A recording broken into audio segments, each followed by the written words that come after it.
층간소음의 진실, 당신이 알아야 할 가해자의 심리전과 피해자의 고통. 층간소음 가해자와 피해자의 불편한 진실. 층간소음은 현대 아파트 생활에서 많은 사람들이 경험하는 문제입니다. 이 문제는 단순한 생활소음의 차원을 넘어서 심리적 트라우마와 사회적 고립을 초래할 수 있습니다. 아랫집에 사는 이들이 진정한 피해자인가? 아니면 자신도 모르게 가해자가 되고 있는 것인가?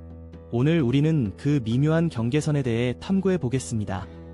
아랫집의 고통, 그들은 진정한 피해자인가? 아랫집 주민들은 종종 윗집의 소음으로 인해 괴로움을 겪습니다. 중학생과 고등학생 아이들, 혹은 바쁜 일을 마치고 돌아온 대학생들이 시간에 구애받지 않고 자주 발생시키는 층간소음이 그들에게 스트레스를 유발하는 것은 사실입니다. 이러한 소음 때문에 아랫집의 가족들은 불면증과 우울증 등의 심리적 문제를 겪을 수 있으며 결국 일상생활의 질을 떨어뜨리게 됩니다. 그러나 그렇다고 해서 그들이 항상 피해자라는 것은 아닙니다. 때때로 소음의 원인은 그들 자신의 가족이 될 수 있기 때문입니다. 예를 들어 할머니나 할아버지가 살아가는 집에서는 자주 발생하는 대화나 위자끄는 소음이 문제가 되기도 합니다. 이처럼 층간소음의 원인이 다양하다는 점을 인지하는 것이 중요합니다. 가해자의 심리전, 우리는 무엇을 놓치고 있는가?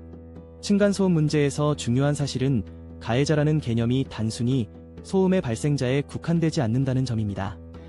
가해자는 자기 이익이나 의도를 위해 소음을 공격적으로 사용하는 사람을 포함하며 그로 인해 피해자가 받는 심리적 고통은 종종 무시되곤 합니다.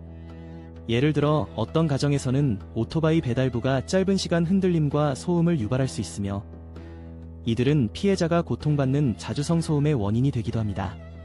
그러나 이 경우 정작 피해자는 그 소음 때문에 더욱 고통받고 있는 종종 가족 내 갈등으로 발전할 수 있습니다.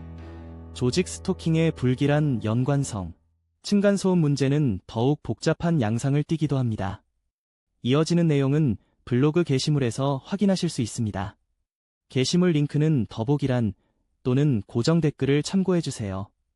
영상이 도움이 되셨다면 좋아요와 구독 부탁드립니다. 감사합니다.